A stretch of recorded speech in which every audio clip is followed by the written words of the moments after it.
When you become something in it, it just opens doors to anything that interests you. Then she vanished completely.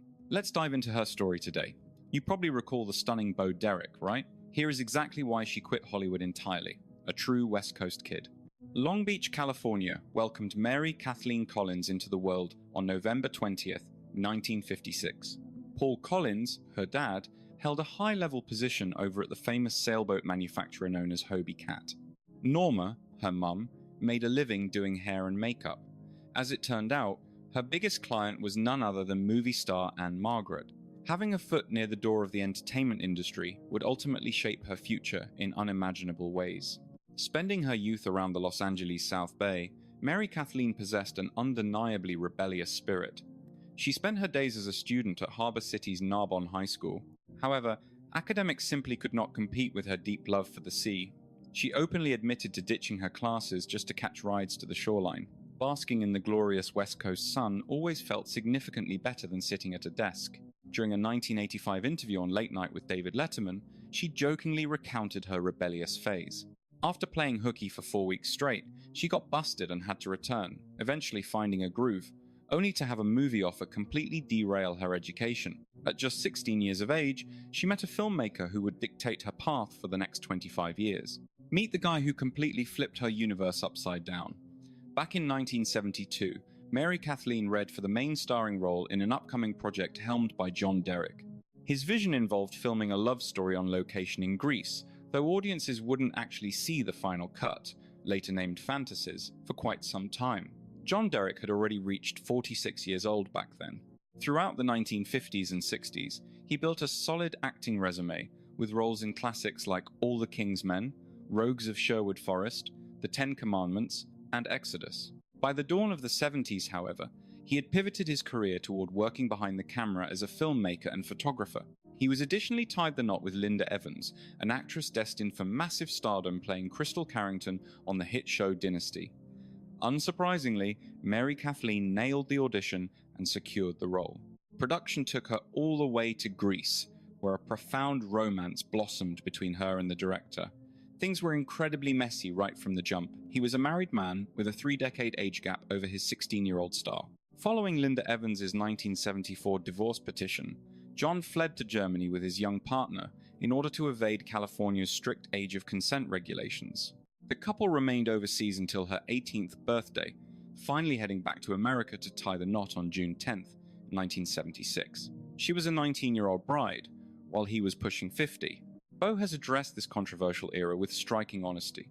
Speaking to Interview magazine back in 2016, she confessed her deep regrets. She acknowledged that John was still wed to Linda, a woman she truly admired and who had treated her exceptionally well. When the affair became public, she knew she carried a large share of the blame for the incredible heartbreak Linda endured.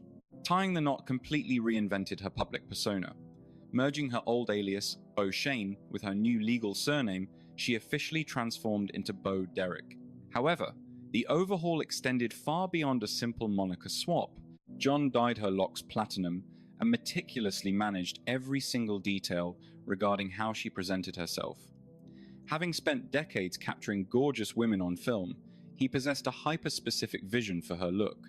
He deliberately molded her for a grand purpose, and society would witness his ultimate creation roughly 3 years down the line. We now enter the Orca era, and her time flying under the radar. Prior to achieving absolute superstardom, she dipped her toes in the water with a fairly low-key project. Back in 1977, filmmaker Michael Anderson tapped her to play a minor part in Orca. This killer whale feature blatantly tried to cash in on the massive popularity of Jaws from 2 years prior.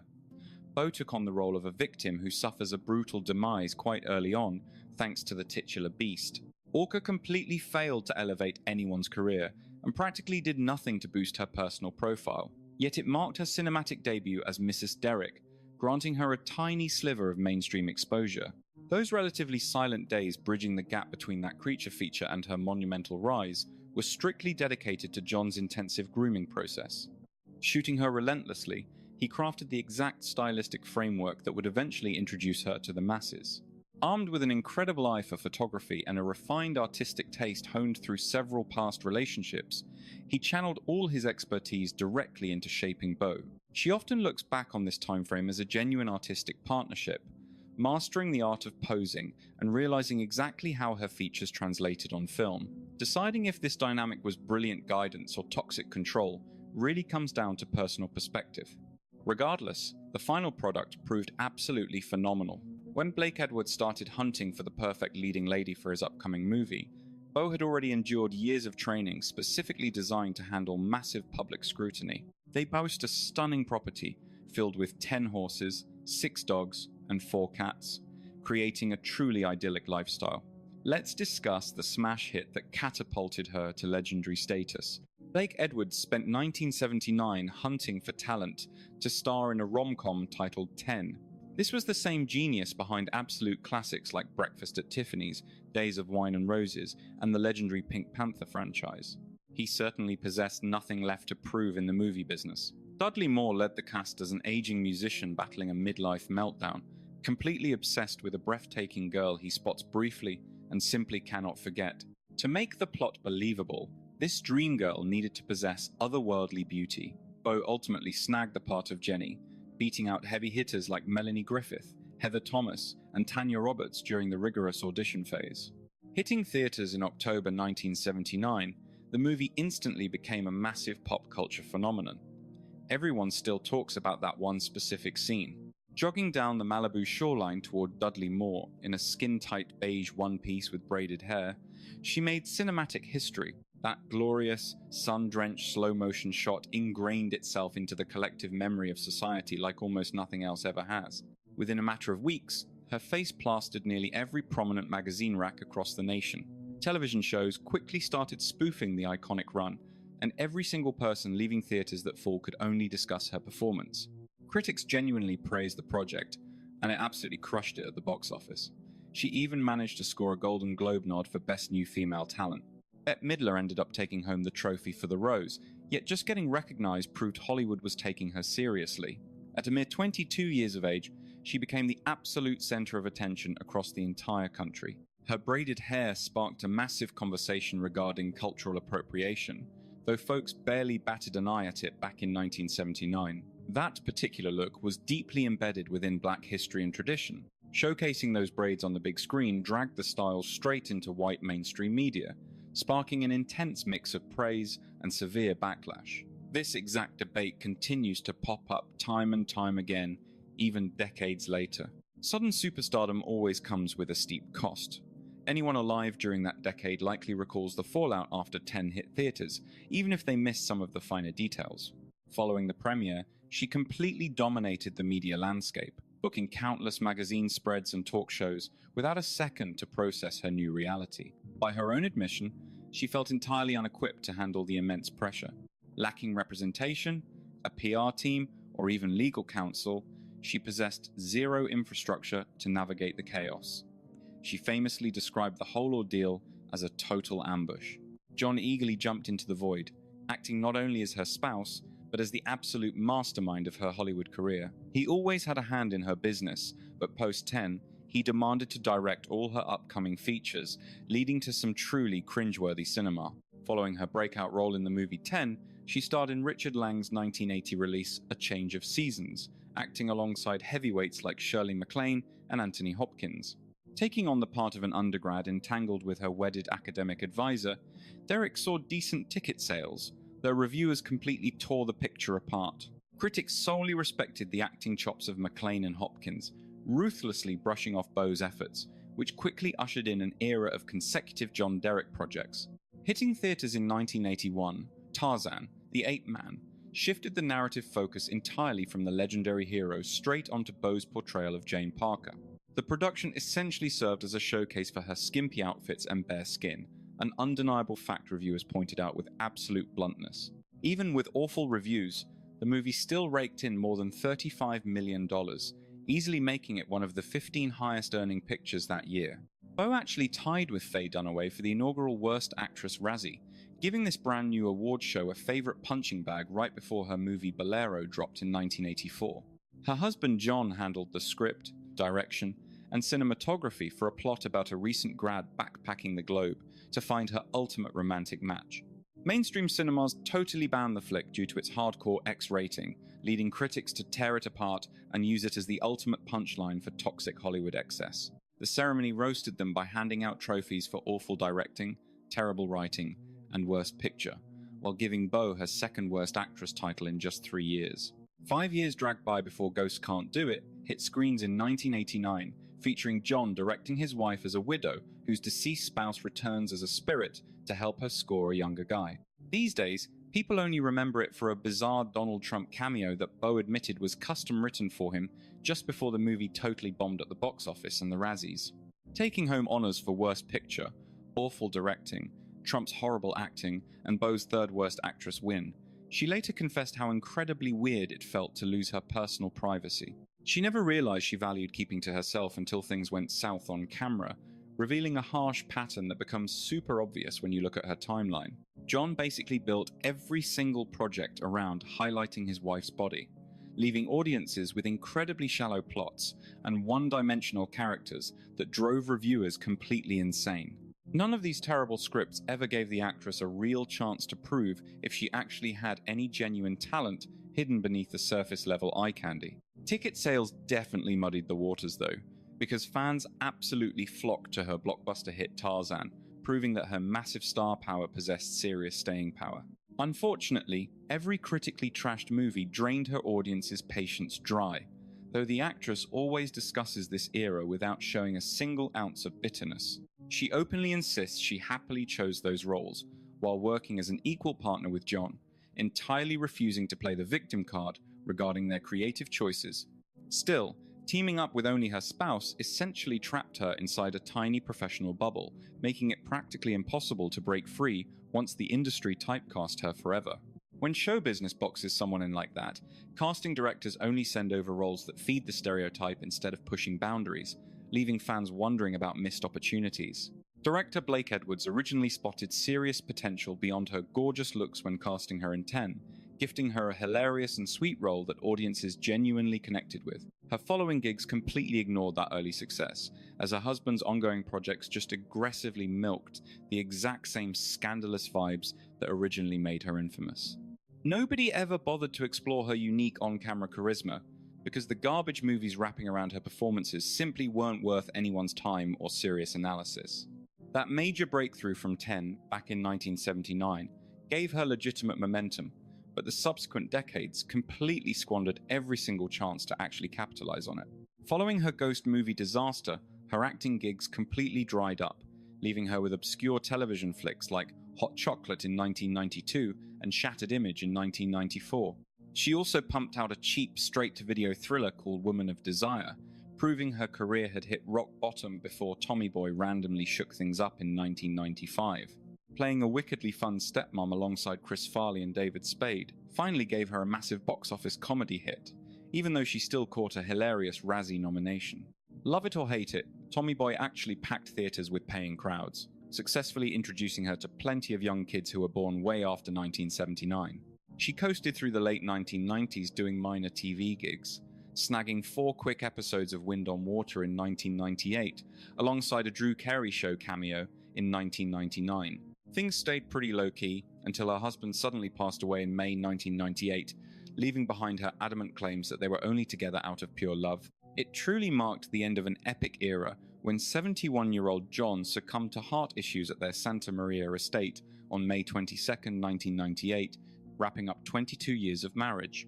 Ever since a teenage trip to Greece at 16, John acted as her absolute universe, serving as the mastermind director who sculpted her entire brand and controlled her career path. Regardless of their sketchy origins or the absolute trash movies they churned out, nobody could deny that their incredibly intense connection was totally real and built to last.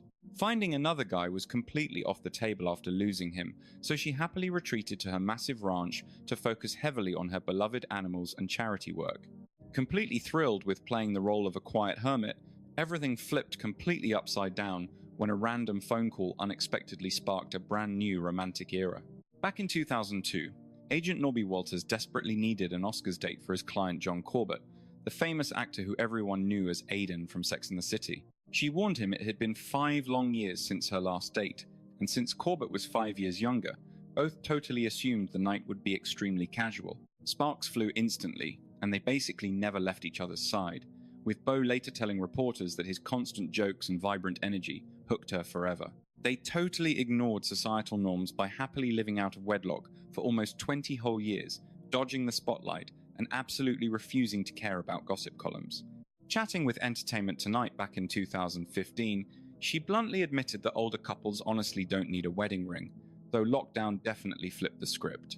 Right in the middle of December 2020, the happy couple finally tied the knot during an incredibly intimate gathering, packed with just their closest inner circle. Her new husband spilled the beans to Jerry O'Connell on daytime television the following summer, joking that they desperately needed to pull at least one positive memory from 2020. These days, they hide out on a massive Santa Barbara estate surrounded by rescue dogs and thoroughbreds, living a beautifully rustic cowboy lifestyle that completely shuns standard celebrity glamour. Throwing her energy into massive animal rights campaigns that the tabloids constantly ignore, she eventually dropped a 2002 memoir playfully titled Riding Lessons. Claiming animals taught her everything important, she once boarded over 30 exotic breeds at her ranch, showing off serious equine knowledge that completely eclipses fake Hollywood PR stunts. You can absolutely tell she practically lived in the stables for decades, especially when she relentlessly fought to stop American horses from being shipped overseas for European dinner plates. Stepping up as the main face for the Animal Welfare Institute, she literally pounded the pavement in Washington to pressure greedy politicians into backing her cause one by one. A 2006 Washington Post profile highlighted her brutally honest lobbying tactics, where she boldly admitted to being a massive carnivore, living deep in cattle territory. She pitched herself as a hardcore rancher who strongly believed Americans shouldn't eat horses, eventually convincing Governor Arnold Schwarzenegger to give her a massive regulatory job from 2008 until 2015. For 7 solid years, she worked strictly behind the scenes to champion better safety standards and living conditions for both racehorses and their riders. Moving on from her previous role, she stepped up to take a major leadership spot with the Del Mar Thoroughbred Club. Tapped as a high-level wildlife envoy by the State Department, she partnered with international task forces to dismantle what she called a $10 billion underground ring dealing in rare animals. Selected by President George W. Bush in 2002, she helped guide the Kennedy Center for the Performing Arts, before eventually taking a powerful leadership role over at WildAid. Thanks to her absolute dedication to wounded warriors, she earned the title of Honorary Green Beret, while 2018 saw her snag a major animal welfare prize, where the director praised her perfectly. This star truly wanted to leave a positive mark on society, even taking 3 full years to test and perfect formulas for her exclusive brand of canine grooming essentials before dropping a single product. You never have to chase something just because the crowd expects it, which perfectly explains her ultimate, unapologetic departure from the silver screen. You cannot pinpoint a specific day she quit the movie business, as her quiet exit from Hollywood happened slowly through a combination of constantly shifting priorities. The harsh reality was that the film scripts pitched to her right after her iconic era with John simply failed to inspire her, and she repeatedly told reporters she absolutely refused to accept mediocre gigs just to stay relevant. Studios kept sending pitches built around their rigid perception of her, a stereotype born in 1979 that became so ingrained by later projects that she was essentially boxed into a corner. Aside from industry frustrations, the incredible world she constructed off-camera proved deeply fulfilling, especially those long hours lobbying lawmakers, directing charities, and globetrotting to save endangered creatures. That era of activism brought her a profound sense of meaning, and she never viewed her philanthropy, equestrian passions, or charitable missions as mere backup plans for a fading movie career. She truly discovered her ideal existence through peaceful mornings with her stallions and hilarious evenings with John Corbett, cherishing a cozy schedule of brewing coffee, tending gardens, swimming laps, and tuning into trivia shows. Since she stumbled into superstardom without a roadmap and always felt slightly out of place in the limelight, quietly walking away felt like a monumental personal victory rather than a tragic career loss. While she still takes on rare projects like her playful, self-deprecating cameo in Sharknado 3 back in 2015, she now mostly channels her on-screen talents into making compelling non-fiction documentaries. She never permanently barred her own path back to Hollywood, yet the massive acting trajectory her breakthrough in the movie 10 promised simply vanished, and the reasons behind that are actually incredibly complex. A combination of poor project choices, terrible industry typecasting, and her genuine desire to prioritize real-world passions all clash together to permanently derail her cinematic trajectory in a truly fascinating way. As for today, Bo Derek celebrated her 68th birthday in November 2024, sharing a peaceful Santa Barbara estate with John Corbett, where they tend to rescue animals and host cozy movie nights. Still actively guiding Wild Aid, she fiercely dedicates her energy to the exact same veteran charities and wildlife protection campaigns she has passionately supported for nearly 30 solid years now. Chatting with Variety magazine, she outlined her average morning as simply waking up, brewing a fresh pot, and feeding the stallions, the pups, and herself. Following some morning computer tasks, she tends to her vibrant garden plants, swims a few laps for exercise, handles the evening stable chores, enjoys dinner and Jeopardy alongside John, and finishes the night with a marathon of cinema, proving she has masterfully crafted a lifestyle totally rooted in her personal values without anyone dictating the terms. Despite getting thrust into the spotlight totally blind without a manager, PR team, legal counsel, or a clue about handling global superstardom, she ultimately engineered a destiny perfectly tailored to her authentic self. She established a peaceful, deeply meaningful existence far away from the blinding fame she never really chased, even though that iconic 1979 poster transformed her into an absolute national obsession. That cultural phenomenon exploded overnight and dominated the zeitgeist for decades through endless parodies, remaining the definitive memory for anyone who grew up buying theater tickets during that wild cinematic era. But the actual truth hiding beneath that glamorous poster is profoundly deeper and significantly more complex than a simple slow-motion beach run. We are genuinely talking about a SoCal kid discovering acting in Greece, getting completely swept up by a partner 30 years older who immediately moved her to Germany, completely rebranded her core identity, and permanently altered her professional trajectory. She navigated blockbuster hits alongside spectacular flops, surviving a 22-year marriage before lobbying lawmakers for equine rights, defending vulnerable wildlife globally, and eventually enjoying a highly private winter wedding in 2020.